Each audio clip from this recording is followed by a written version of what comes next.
some Christmas morning pastries from Zeene the bakery in the lower Fillmore area of San Francisco. We're doing a heavier brunch later on, and I just wanted something light and festive that we can munch on while we open gifts, and Zeene's Cardamom Lattice Buns fit the bill.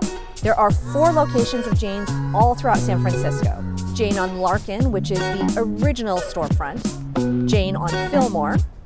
The latest, Toy Boat by Zeene, is a dessert parlor that is an institution in the Richmond and was recently taken over in March by the owner, Amanda Michael.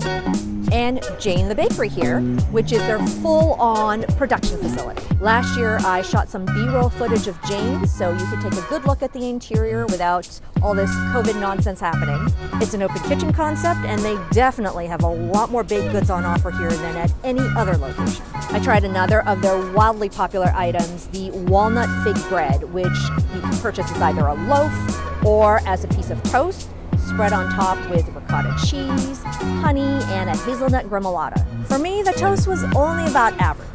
The bread is delicious. It's nice and dense and just chock full of dried fruits and nuts, but the toppings were just not to my taste. So this time around, I'm going for a pastry instead.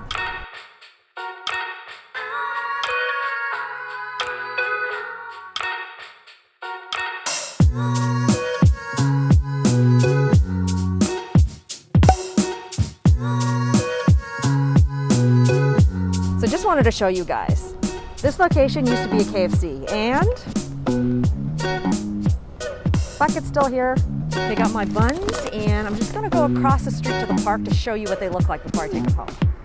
So first, I wanted to thank one of my subscribers, Gabo, for gifting me this very cool Colorado woolen hat. Love it, thank you. So for sure, their most popular item are these Cardamom Lattice Buns. Now, these are not like the Swedish cardamom buns, which are probably more akin to a cinnamon roll. The Zeene's version is made with a square of sheeted brioche that is folded back upon itself and then shaped into a boule or a ball. The folded area then puffs up when it's proofed, creating a hole in the center of the boule, which is then filled with a rich and decadent cardamom pastry cream that's piped in after the boule has been baked. The main difference between brioche and croissant is that brioche uses eggs in lieu of milk. So the pastry tends to be a lot softer and cake-like rather than flaky and crusty. That's so delicious. That pastry is perfect. It's soft and fluffy and chewy on the inside and just slightly crispy and crunchy on the outside. And because this is a brioche, it's slightly softer and less oily on the inside than a croissant. I didn't quite get to the pastry cream yet, so guess I'll have to take another bite. See that in there? That cream is gorgeous. You can totally smell the cardamom on this as well. It's so fragrant. So this is more of a custard, very creamy, and the cardamom is just a slight hint of that flavor. It's probably reminiscent of a lavender, where it's the essence of a spice rather than a full-on onslaught of your taste buds. So how to describe the taste of cardamom?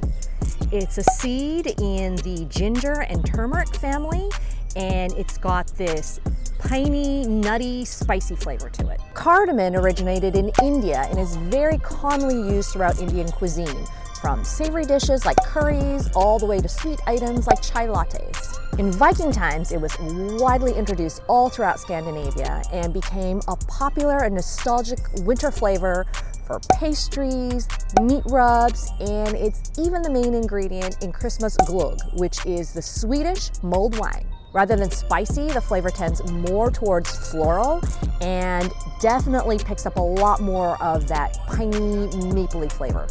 A little nutty too. They're pretty generous with this pastry cream. Better put these away before I eat them all. Gotta save them for Christmas. I hope that you and your family are having a happy, healthy, and restful winter break together. See you in the new year.